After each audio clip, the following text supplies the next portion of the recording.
Pratyahara and Dharana, the fifth of 7 beginners classes delivered at 228 West 39th Street, New York, on the evening of 18 January 1896, and recorded by Mr. Josiah J Goodwin. The next step is called Pratyahara. What is this? You know how perceptions come. First of all, there are the external instruments. Then the internal organs acting in the body through the brain centers, and there is the mind. When these come together and attach themselves to some external object, then we perceive it. At the same time, it is a very difficult thing to concentrate the mind and attach it to one organ only. The mind is a slave. We hear, be good, be good, be good, taught all over the world. There is hardly a child born in any country in the world who has not been told, do not steal, do not tell a lie. But nobody tells the child how he can help doing that. Talking will not help him. Why should he not become a thief? We do not teach him how not to steal. We simply tell him, do not steal. Only when we teach him to control his mind do we really help him. All actions, internal and external, occur when the mind joins itself to certain centers called the organs. Willingly or unwillingly, it is drawn to join itself to the centers. And that is why people do foolish deeds and feel miserable, which, if the mind were under control, they would not do. What would be the result of controlling the mind? It then would not join itself to the centers of perception, and naturally feeling and willing would be under control. It is clear so far. Is it possible? It is perfectly possible. You see it in modern times. Faith healers teach people to deny misery and pain and evil. Their philosophy is rather roundabout, but it is a part of yoga upon which they have somehow stumbled. Where they succeed in making a person throw off suffering by denying it, they really use a part of Pratyahara, as they make the mind of the person strong enough to ignore the senses. The hypnotists, in a similar manner, by their suggestion, excite in the patient a sort of morbid pratyahara for the time being. The so-called hypnotic suggestion can only act upon a weak mind. And until the operator, by means of a fixed gaze or otherwise, has succeeded in putting the mind of the subject in a sort of passive, morbid condition, his suggestions never work. Now the control of the centers, which is established by the operator for a time in a hypnotic patient, or the patient of faith healing, is reprehensible because it leads to ultimate ruin. It is not really controlling the brain centers by the power of one's own will, but is, as it were, stunning the patient's mind for a time by sudden blows, which another's will delivers to it. It is not checking by means of the reins and muscular strength the mad career of a fiery team, but rather by asking another to deliver heavy blows on the heads of the horses to stun them for a time into gentleness. At each one of these processes, the man operated upon loses a part of his mental energies, till at last the mind, instead of gaining the power of perfect control, becomes a shapeless, powerless mass, and the only goal of the patient is the lunatic asylum. Every attempt at control which is not voluntary, not with the controller's own mind, is not only disastrous, but it defeats the end. The goal of each soul is freedom, mastery, freedom from the slavery of matter and thought, mastery of external and internal nature.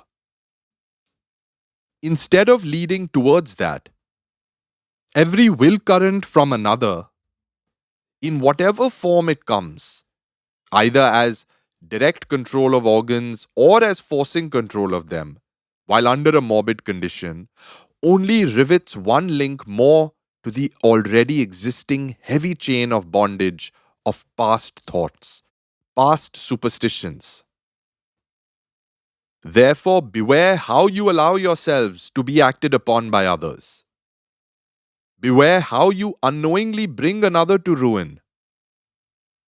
True, some succeed in doing good to many for a time by giving a new trend to their propensities. But at the same time, they bring ruin to millions by the unconscious suggestions they throw around, rousing in men and women that morbid, passive, hypnotic condition which makes them almost soulless at last. Whosoever therefore asks anyone to believe blindly or drags people behind him by the controlling power of his superior will does an injury to humanity, though he may not intend it. Therefore, use your own minds. Control body and mind yourselves. Remember that until you are a diseased person, no extraneous will can work upon you. Avoid everyone, however great and good he may be, who asks you to believe blindly. All over the world, there have been dancing and jumping and howling sects who spread like infection when they begin to sing and dance and preach. They also are a sort of hypnotists. They exercise a singular control for the time being over sensitive persons. Alas, often in the long run, to degenerate whole races. Aye, it is healthier for the individual or the race to remain wicked than be made apparently good by such morbid extraneous control. One's heart sinks to think of the amount of injury done to humanity by such irresponsible yet well meaning religious fanatics. They little know that the minds which attain to sudden spiritual upheaval under their suggestions with music and prayers are simply making themselves passive, morbid, and powerless, and opening themselves to any other suggestion, be it ever so evil. Little do these ignorant, deluded persons dream that whilst they are congratulating themselves upon their miraculous power to transform human hearts, which power they think was poured upon them by some being above the clouds, they are sowing the seeds of future decay, of crime, of lunacy, and of death. Therefore, beware of everything that takes away your freedom. Know that it is dangerous and avoid it by all the means in your power. He who has succeeded in attaching or detaching his mind to or from the centers at will has succeeded in Pratyahara, which means gathering towards, checking the outgoing powers of the mind, freeing it from the thraldom of the senses. When we can do this, we shall really possess character. Then alone we shall have taken a long step towards freedom. Before that, we are mere machines. How hard it is to control the mind. Well, has it been compared to the maddened monkey? There was a monkey, restless by his own nature as all monkeys are. As if that were not enough, someone made him drink freely of wine so that he became still more restless. Then a scorpion stung him. When a man is stung by a scorpion, he jumps about for a whole day. So the poor monkey found his condition worse than ever. To complete his misery, a demon entered into him. What language can describe the uncontrollable restlessness of that monkey? The human mind is like that monkey, incessantly active by its own nature.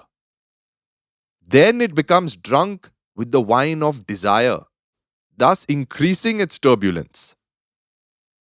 After desire takes possession, comes the sting of the scorpion of jealousy at the success of others.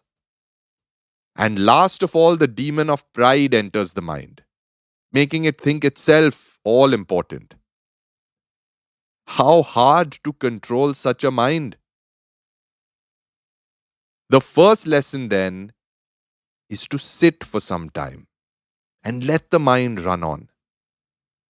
The mind is bubbling up all the time. It is like that monkey jumping about.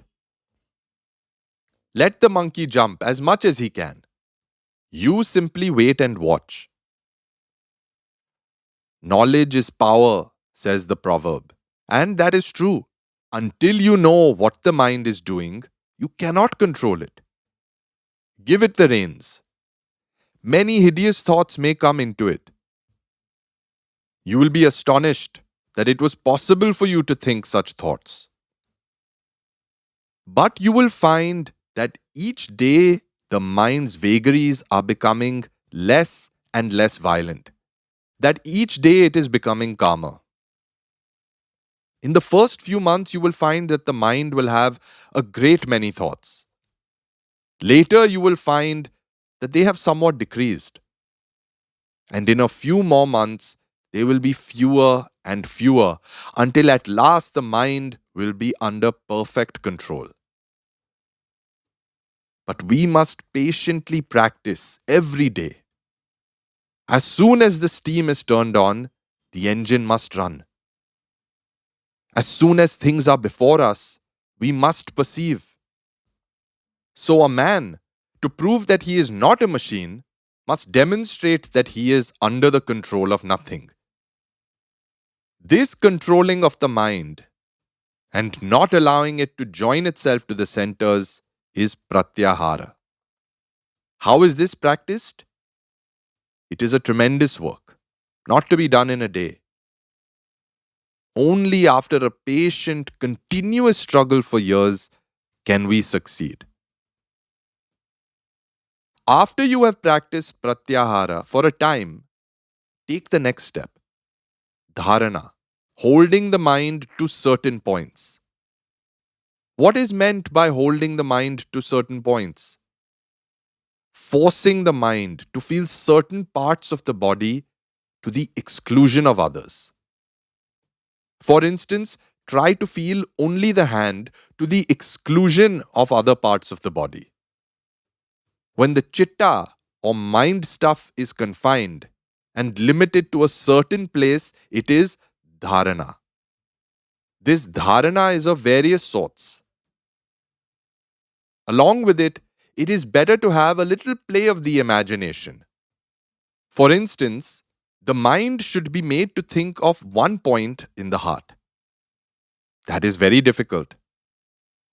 An easier way is to imagine a lotus there. That lotus is full of light, effulgent light.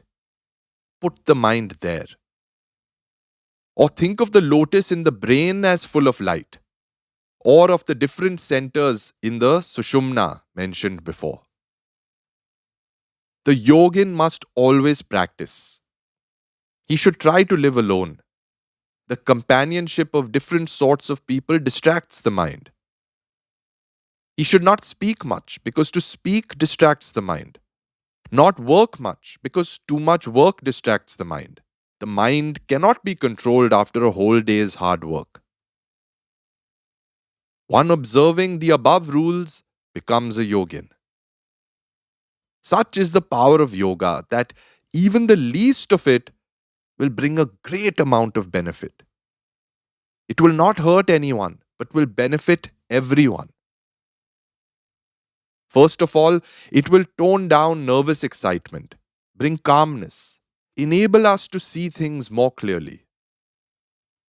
The temperament will be better and the health will be better. Sound health will be one of the first signs, and a beautiful voice. Defects in the voice will be changed. This will be among the first of the many effects that will come. Those who practice hard will get many other signs. Sometimes there will be sounds, as a peal of bells heard at a distance, commingling and falling on the ear as one continuous sound. Sometimes things will be seen, little specks of light floating and becoming bigger and bigger. And when these things come, know that you are progressing fast. Those who want to be yogins and practice hard must take care of their diet at first. But for those who want only a little practice for an everyday business sort of life, let them not eat too much. Otherwise, they may eat whatever they please. For those who want to make rapid progress and to practice hard, however, a strict diet is absolutely necessary. They will find it advantageous to live only on milk and cereals for some months. As the organization becomes finer and finer, it will be found in the beginning that the least irregularity throws one out of balance. One bit of food, more or less, will disturb the whole system until one gets perfect control, and then one will be able to eat whatever one likes. When one begins to concentrate, the dropping of a pin will seem like a thunderbolt going through the brain. As the organs get finer, the perceptions get finer. These are the stages through which we have to pass, and all those who persevere will succeed. Give up all argumentation and other distractions. Is there anything in dry intellectual prattle? It only throws the mind off its balance and disturbs it. Things of subtler planes have to be realized. Will talking do that? So give up all vain talk. Read only those books which have been written by persons who have had realization. Be like the pearl oyster. There is a pretty Indian fable to the effect that if it rains when the star Swati is in the ascendant, and a drop of rain falls into an oyster, that drop becomes a pearl. The oysters know this, so they come to the surface when that star shines and wait to catch the precious raindrop. When a drop falls into them, quickly the oysters close their shells and dive down to the bottom of the sea, there to patiently develop the drop into a pearl. We should be like that. First hear, then understand, and then, leaving all distractions, shut your minds to outside influences and devote yourselves to developing the truth within you. There is the danger of frittering away your energies by taking up an idea only for its novelty and then giving it up for another that is newer. Take one thing up and do it and see the end of it. And before you have seen the end, do not give it up. He who can become mad with an idea, he alone sees the light. Those that only take a nibble here and a nibble there will never attain anything. They may titillate their nerves for a moment, but there it will end. They will be slaves in the hands of nature and will never get beyond the senses. Those who really want to be yogins must give up once for all this nibbling at things. Take up one idea. Make that one idea your life. Think of it, dream of it, live on that idea.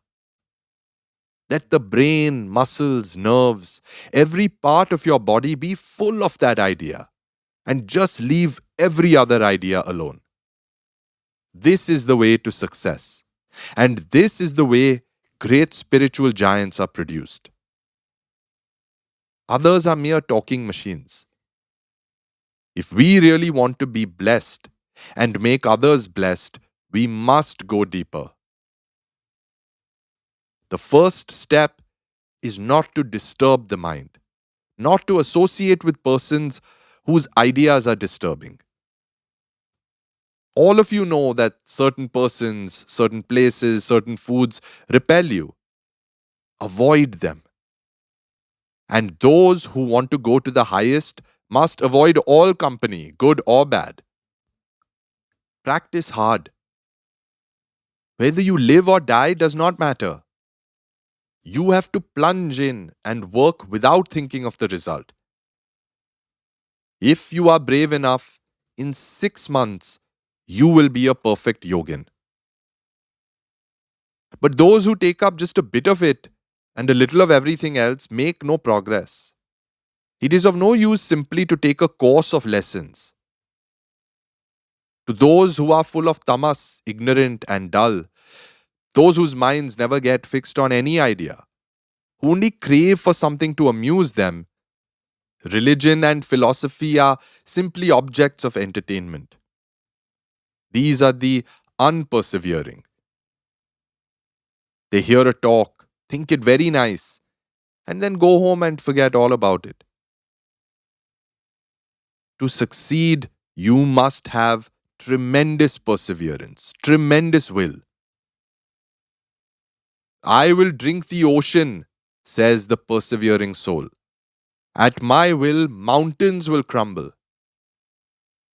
Have that sort of energy, that sort of will. Work hard, and you will reach the goal. If you have enjoyed listening to these podcasts from Vedanta Works, please consider making a donation to our Vedanta Works podcast project GoFundMe campaign. Just open GoFundMe.com on your browser and search for Vedanta Works Podcast Project. All funds will be used to cover the cost of narration, editing, social media marketing, and podcast distribution. Thank you for your continued support.